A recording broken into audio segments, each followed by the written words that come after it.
I'm a petroleum consultant, and I'm also a mother of two. My daughter is 15 years old and I have a son who is 11 years old. I grew up in Keses, to be exact, Tuluet. I went to Moi University Primary School. I also went to Hill School where I did my KCPE and joined Kapniberai Girls High School. Unfortunately, I wasn't able to get the cut mark of being a chemical engineer, and that's when my parents decided that I should go to Texas to stay with my uncle and pursue what I always wanted to do, which is chemical engineering. So I joined Texas Tech University and pursued my chemical engineering. I graduated 2008 with chemical engineering first honors. Then I started working. I got a chance to be hired by BP, British Petroleum Oil and Gas Company, and I worked for Amarillo, Texas, in the field as a field production engineer. It was a great opportunity. I had great mentors, I had a great supervisor, the team was great. My career started in a very strong foundation. I worked for BP for about 7 years, different states, different fields, and then after that I joined Tullow in 2014. That's whenever Kenya was talking about they've discovered oil and they wanted Kenyans to move back home who have skills, experience, education. And I thought about it and I said, that's an opportunity for me to come back home and give back, and definitely give back my experience and my skills. So I joined Tullow Oil in 2014 as East Africa Well Service Engineer. I was serving Kenya, Uganda, and Ethiopia, based in Kenya. It was a great opportunity for 2 years, and then 2017, that's when we started the project called EOPS, Early Oil Pilot Scheme. I started as a senior production engineer, and I was the technical lead of the project. So I know many people have heard about Fast Oil of Kenya. That was my project. I saw it from the beginning, from the drawings, all the way to the end. I worked for that project until we commissioned, and we started producing oil. Then after that, I decided to venture out to be a consultant, and I started at N'Djamena, Chad, for a company called Glencore. Growing up, I had a very strong family values, support. My father, my mother, they have different personalities. I always say I have the best of both. My parents, they were very supportive. Anything that you wanted to pursue, they will just guide you through it. For example, when I didn't do good in my KCSE, I got B's on the cutoff points, so I did not make it to be a chemical engineer. And so they asked me, what is your second choice? I wanted to be an accountant. So my dad said, but if you're given an opportunity, what would you like to do? I said, definitely want to be a chemical engineer. And there was a part of me actually wanted to be a pilot, which I'll still pursue that later on in life. My parents, they discussed, then they said, maybe it's an opportunity for you to go to the US. My parents actually did study in the US. And that's when my uncle received me on the other end. The transition was a little bit tough because I wanted to start working, at least work for my pocket money. I worked at a supermarket called Walmart, and then I joined school. So every day, Monday to Friday, 8 to 12, I will go to classes. Then from 2 p.m. to midnight, I'll be working at the supermarket. Because of the support of the family, it made me want to really give back to my parents, to give back to my family, to my community, because without them, there's no way I could be this successful. And the first thing that hit me was definitely preparing myself. Preparing myself is when I was at 2014, I asked myself, what do I really wanted to do? For me, I wanted to do masters. That was my personal growth, my personal reward. I wanted to pursue executive MBA to know how to lead, to expand my nonprofit organization as the executive and as a senior leader also in the company, just to learn the skills of how to be a better manager. So in 2016, I did join an executive MBA program at University of Texas. Then I graduated in 2018. For me, that was a present for me.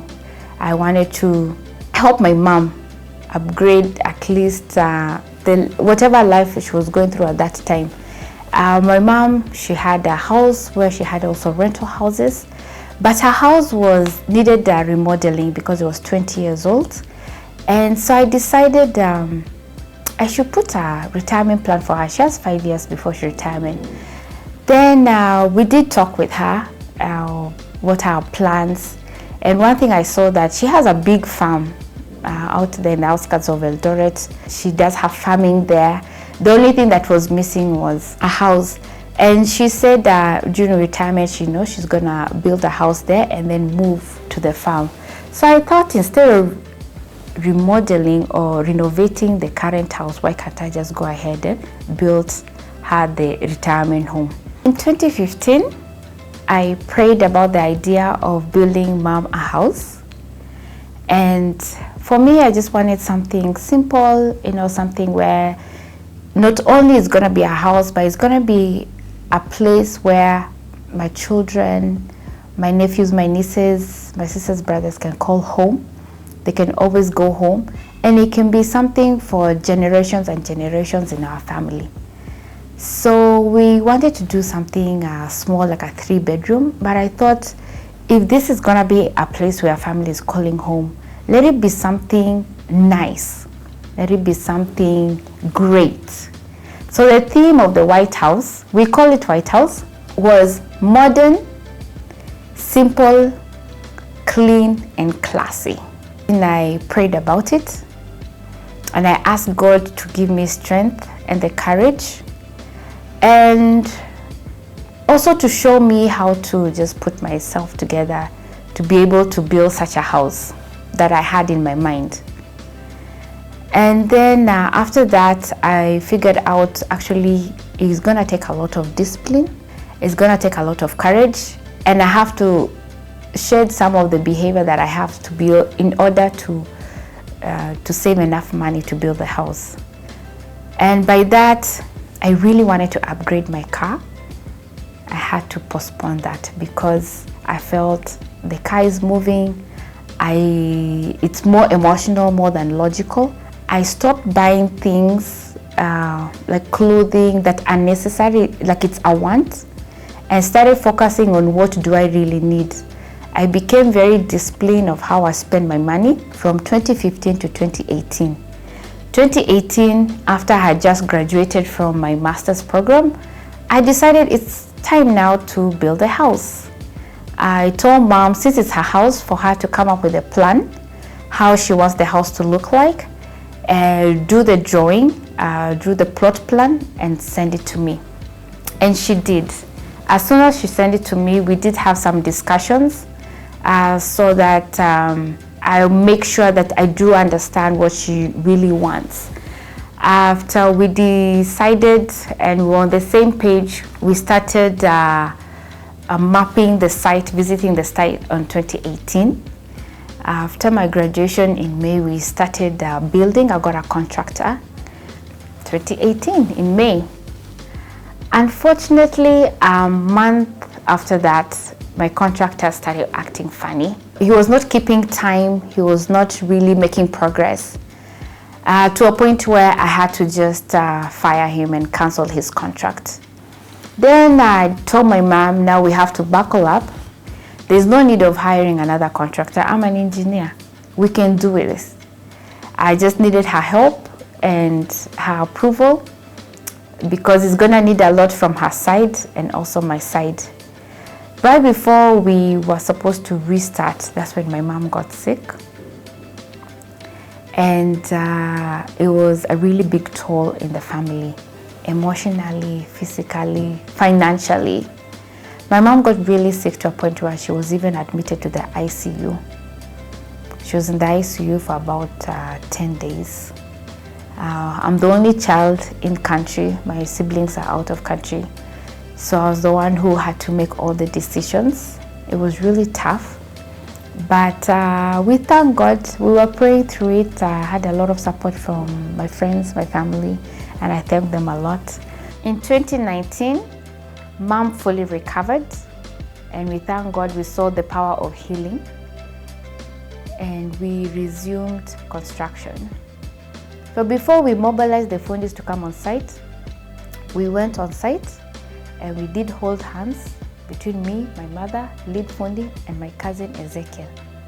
And we said a very simple prayer, but it was very powerful, of strength and courage and no distraction for the White House until completion. And to also thank God for healing my mom. And going forward, we didn't have a contractor. It was just between me and my mother, the lead fundi. We continued with the house. In August 2019, that's whenever I met my friend who is Elvis Towet. Elvis Towet has tremendous experience in construction in USA. He has worked in the USA for about 15 years and he decided to move back home. So I had him as my construction consultant to bring out the theme of modern house. However much I had this vision and ideas of how each and every room needs to look like, we still didn't have the materials in country, or they never really existed. So we had to improvise a lot of things. We had to custom made, and I really thank Elvis for helping me bring that vision out. And the fundis also, they were very open and flexible. Since August 2019, Elvis came at the right time when we were doing finishing. We were able to bring out the house, and we knew we're gonna be completing this house end of 2019. Unfortunately, because of the materials, some of the delays, we postponed it to finish in April 2020 until COVID-19 hit us. And March 2020, we had to release some of the fundis because we didn't want to have many fundis on site. So with that also, we started prolonging the project. And of course it was hectic because at that time I just want to finish the project. Everybody's exhausted, but we had to go and abide with the rules of having minimum fundis on site, and also watching social distancing, and of course sanitizing, and just watching all the protocols to make sure that all the fundis on site are safe. I would say the house took, when you combine, even though we started in 2018, we had some stops. Some of them are hard stops, some of them are soft stops. But if you combine all the working time, I would say the construction took less than 1 year. In August 1st, 2020, we did a blessing event which was very successful, attended by family members, and that's when officially I handed over the White House to the owner.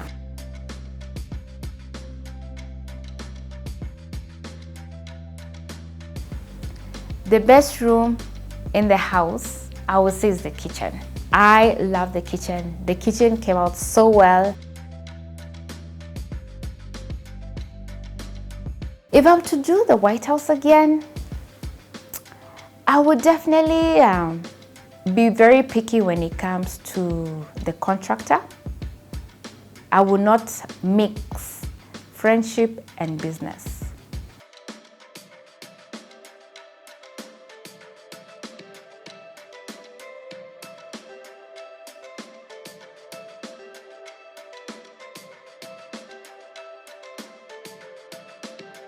I would like to encourage other children to also give back to their parents. Parents have sacrificed so much in their life to make sure that we get the best education. And once we start working and get stable, it will be very important for children to remember their parents. And when I say remember their parents, I don't mean you need to build a big house. Some of the parents also already have a house. Maybe it's just to renovate. Maybe it was just to buy them something to boost maybe their business or boost whatever they have. To be honest, it can be as simple as just a phone call. Let's always remember our parents. It could be just taking the grandkids to go and visit them. So let's always give back to our parents. Let's remember them in any way we can. And also, I would like to inspire the children that the parents sacrificed to take to the USA to study. You know, our parents made so much sacrifice. They sell their land, they sell their cows. The whole community came together to do even Harambee just to get that ticket for you to go and pursue your education. Please, as soon as you get your education, as soon as you settle, come back home, or just make sure that you remember our parents.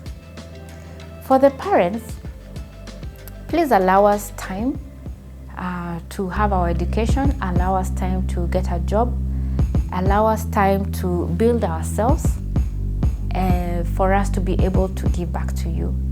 And whatever little we do, please appreciate.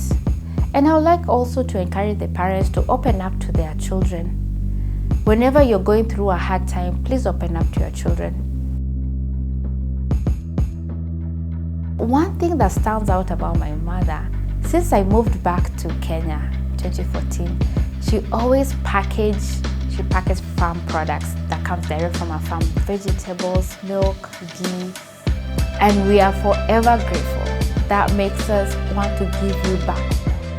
I would like to encourage parents to support the children, wherever stage they are, however little, however big. We feel very grateful.